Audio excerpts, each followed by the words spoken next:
Bonjour à tous. Dans ce contexte un peu particulier de pandémie et pour égayer un peu votre confinement, il me semblait intéressant de vous raconter et de vous expliquer quelques-unes des épidémies d'envergure mondiale qui se sont étendues jusqu'en Europe par le passé.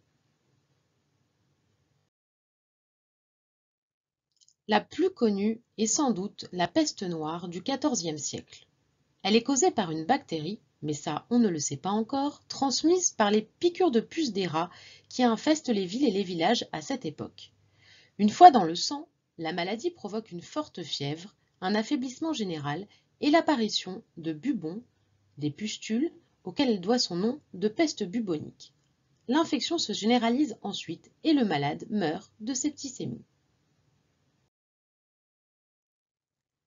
Après avoir sévi en Chine, la pandémie de peste noire arrive en 1346 d'Asie centrale parmi les troupes mongoles assiégeant le port de Kaffa sur la mer Noire en Crimée actuelle. Les Mongols envoient des cadavres contaminés par-dessus les murailles, c'est en gros la première guerre bactériologique. Des marins génois arrivent cependant à fuir la ville, mais en emportant avec eux le terrible bacille.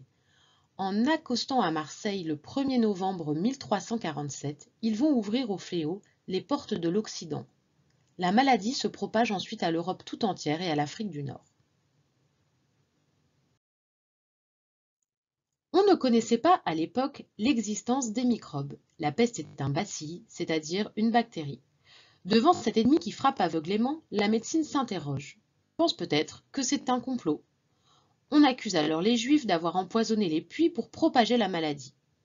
Ces suspicions donnent lieu à des massacres, comme à Strasbourg, où 2000 Juifs sont tués le 14 février 1349. La communauté entière disparaît. On attribue également la peste à une punition divine. Apparaît alors le mouvement des flagellants, dont les membres s'engagent à se flageller, c'est-à-dire à se frapper, pendant 33 jours et demi, autant que d'années passées sur terre par le Christ. On pensait aussi que les maladies se trouvaient dans l'air. Ainsi, lorsqu'elle arrivait dans une ville, les habitants fuyaient ailleurs. Vous savez aujourd'hui que c'est le contraire qui est recommandé. Les médecins médiévaux croyaient que la maladie était en fait un déséquilibre entre les quatre humeurs ou liquides du corps humain, le sang, la bile jaune, la bile noire et le flegme.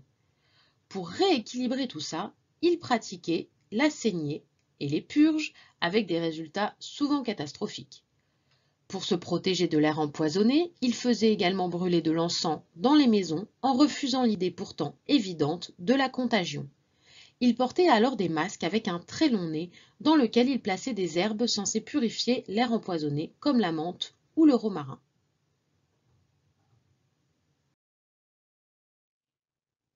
On estime que cette épidémie, aussi surnommée la Grande Peste, a fait entre 25 et 40 millions de morts en Europe, soit entre un tiers et la moitié de sa population de l'époque.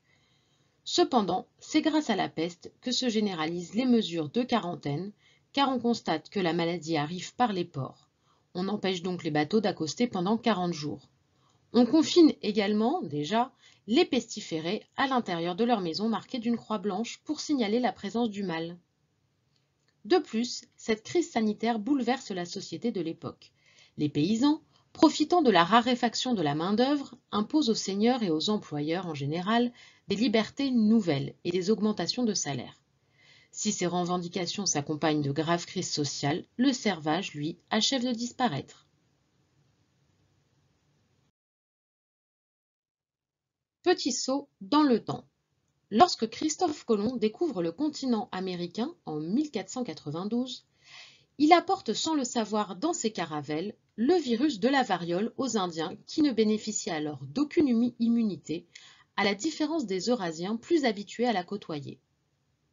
La variole, ou petite vérole, est une maladie infectieuse d'origine virale qui se manifeste par l'apparition de pustules et fut responsable de dizaines de milliers de morts par an rien qu'en Europe. Mais elle figure aussi en tête des armes de destruction massive. En effet, en quelques décennies, 90% des Amérindiens en sont morts. Le conquistador Hernán Cortés, en 1520, fut lui-même servi par le virus quand il fit le siège de Tenochtitlan, la capitale de l'Empire aztèque. car la variole tuait déjà les habitants plus sûrement que les armes à feu espagnoles. Mais, ironie du sort, en échange du virus, les Amérindiens transmettent aux Espagnols, alors non pas des offrandes, mais une maladie vénérienne, la syphilis, jusque-là inconnue en Europe. C'est un compagnon de Christophe Colomb qui en est la première victime européenne. La syphilis va ensuite contaminer en un temps record le vieux continent. Au XVIe siècle, la maladie, qu'on surnomme la Grande Vérole, poursuit sa course et atteint Canton, en Chine du Sud, dès 1511, à peine plus de 15 ans après son introduction en Europe.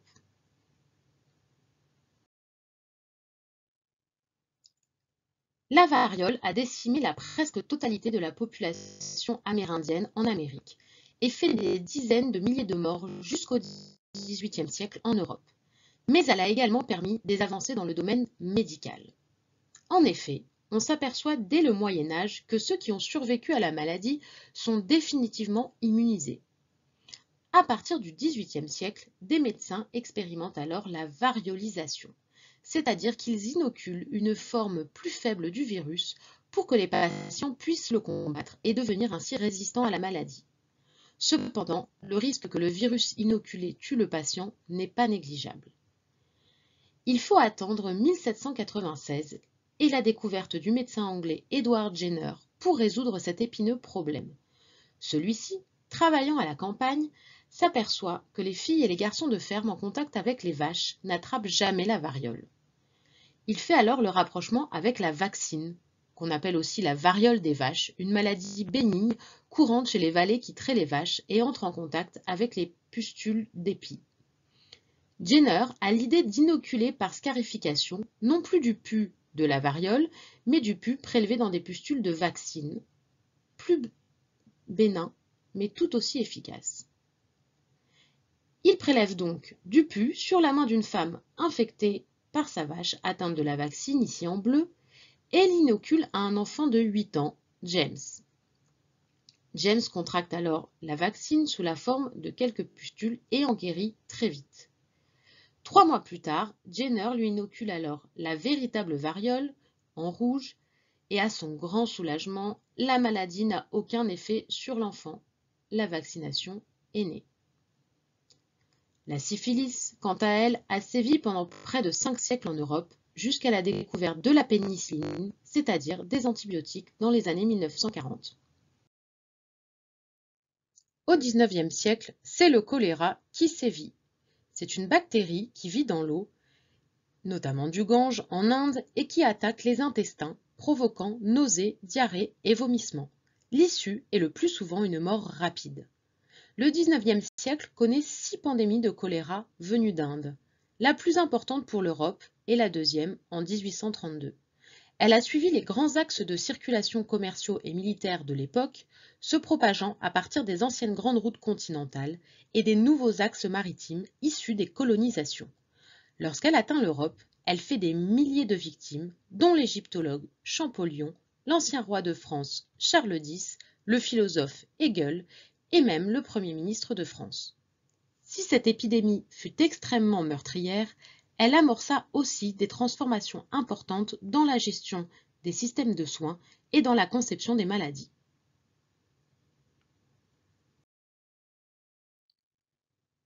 Tout d'abord, grâce au début des statistiques médicales, les médecins constatent que le choléra prolifère dans les villes où la mortalité est bien plus élevée et dans les quartiers pauvres où les habitants s'entassent. Cela renforce la théorie des miasmes. Les miasmes désignent à la fois les mauvaises odeurs, les excréments et les matières en putréfaction présents en grand nombre dans les villes où les égouts n'existent pas, où l'on jette les eaux usées dans les rues sans trottoir et sans pavés, et où la puanteur domine. On estime alors qu'il faut éliminer cette puanteur et faire circuler l'air et l'eau dans les villes. Les ingénieurs hygiénistes, aidés des préfets comme Haussmann à Paris, font percer alors de grandes artères très larges avec des trottoirs, détruisent les îlots insalubres et mettent en place des égouts et un réseau d'assainissement des eaux pérennes. La maladie régresse, on se réjouit, mais en vérité, on n'a toujours pas compris d'où elle vient finalement. Les pandémies de choléra relancent également un grand débat chez les médecins entre les partisans de la théorie des miasmes et ceux de la théorie des germes. Ces derniers sont persuadés que les maladies se transmettent non par l'air, mais par des organismes invisibles à l'œil nu, les microbes. Ce n'est donc pas l'environnement qui infecte, mais les contacts entre les populations. C'est le choléra qui va aider à trancher. En effet, c'est lorsqu'il touche Londres que John Snow, alors pas lui, un épidémiologiste, découvre que la maladie passe par l'eau en constatant que tous les malades d'un même foyer infectieux se fournissent tous en eau à la même pompe. Plus tard, c'est le grand rival de Louis Pasteur, l'allemand Robert Koch, qui identifie le bacille du choléra qu'on appelle alors le bacille de Koch, prouvant que la théorie des germes est la bonne et donnant naissance à une nouvelle discipline, la bactériologie. Ainsi, on peut dire que cette pandémie a poussé l'Europe vers le progrès et la modernité. Celle dont on parle beaucoup en ce moment, c'est la grippe espagnole. Causée par un virus de type H1N1, les symptômes sont douloureux. Fièvre, insuffisance respiratoire, hémorragie qui engorge les poumons de sang, provoquant des vomissements et des saignements de nez. Les malades, dont le visage se teint de bleu par manque d'oxygène, meurent ainsi asphyxiés. Elle effraie d'autant plus qu'on ne trouve pas de vrai remède et qu'elle tue des jeunes adultes en général plutôt épargnés. La grippe espagnole est en réalité d'origine asiatique. Elle se propage et arrive aux États-Unis où les premiers cas officiels sont connus.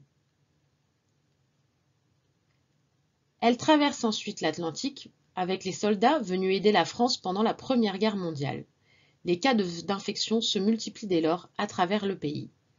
La propagation du virus est due à la promiscuité dans laquelle vivent les soldats, dans les camps ou dans les tranchées surpeuplées. Au mois de juin et 1918, les pneumonies se font de plus en plus mortelles. C'est la première vague de l'épidémie. Cependant, personne ne s'en soucie vraiment. C'est la guerre, les médecins sont occupés par les soldats et la censure est sévère. Il est interdit de parler d'épidémie pour ne pas atteindre le moral des troupes. Si la maladie est d'ailleurs qualifiée de grippe espagnole, c'est parce que c'est l'Espagne, pays neutre dans le conflit et donc non soumis à la censure de guerre, qui rend publiques les premières inquiétudes à propos de ce nouveau mal. En France, on assure que la maladie ne tue que les Allemands. La vague semble se calmer à l'été 1918. Cependant, l'épidémie revient encore plus violente à partir de novembre 1918. Les soldats, revenus du front après l'armistice, contaminent alors les civils et le monde entier. En Australie, des camps de quarantaine sont mis en place pour ceux qui arrivent d'Europe. On ne trouve pas de remède, il faudra attendre l'été 1919 pour voir s'arrêter le drame grâce à une mutation naturelle du virus et à l'immunisation progressive de la population. Le bilan est effroyable. La grippe espagnole a tué 20 à 30 millions de personnes en Europe et de 50 à 100 millions de personnes à l'échelle mondiale, n'épargnant pratiquement aucune région du globe. On estime qu'un tiers de la population mondiale a été infectée. Là encore, certains hommes illustres sont fauchés. Le poète Guillaume Apollinaire, le peintre Egon Schiele, l'écrivain Edmond Rostand et le sociologue Max Weber. Cependant, cet épisode meurtrier a permis à l'humanité de prendre conscience de la mondialisation des maladies infectieuses. Dans les années 20, le président du Conseil français, Georges Clemenceau, a ainsi créé en France un ministère de l'hygiène, les services d'hygiène étant jusqu'alors répartis dans 8 ministères différents. Ce système est également adopté dans plusieurs autres pays. De plus, afin de coordonner la prévention à l'échelle mondiale, le Comité d'hygiène de la Société des Nations est créé. Aujourd'hui, c'est l'OMS qui se charge d'améliorer la coordination internationale pour gérer au mieux les pandémies.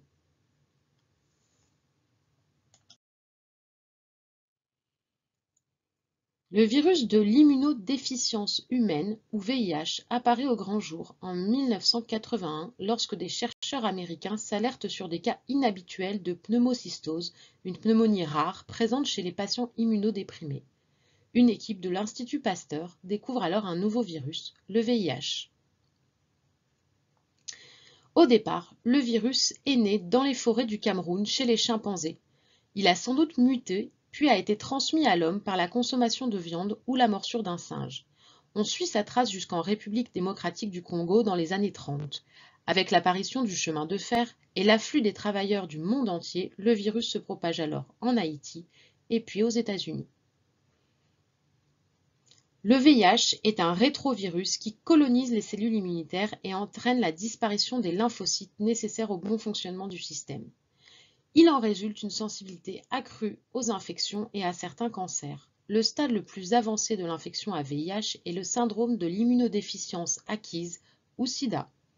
En l'absence de traitement, il apparaît environ 10 ans après l'infection, bien que ce délai varie fortement selon les personnes. Les malades au système immunitaire affaibli peuvent alors succomber plus facilement aux infections opportunistes. Au plus fort de l'épidémie, dans les années 2000, 2 millions de personnes succombent chaque année du virus. 36,9 millions de patients vivent aujourd'hui avec le VIH, et si la trithérapie permet aujourd'hui de contrôler l'infection et de réduire la mortalité, la transmission ne faiblit guère et les malades restent infectés à vie. Les efforts se poursuivent donc pour vaincre cette maladie dont on ne guérit toujours pas et qui fait aujourd'hui encore des millions de morts. En 2018, 770 000 personnes sont décédées de maladies liées au sida. Ainsi, une seule solution existe, la prévention.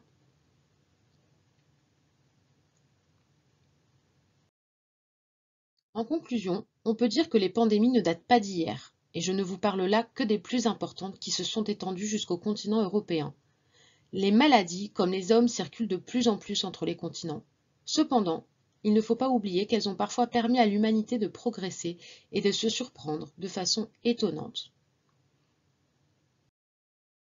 Ainsi s'achève cette vidéo et en attendant le retour tant espéré, je le sais, à l'école, n'oubliez pas les gestes barrières et restez chez vous.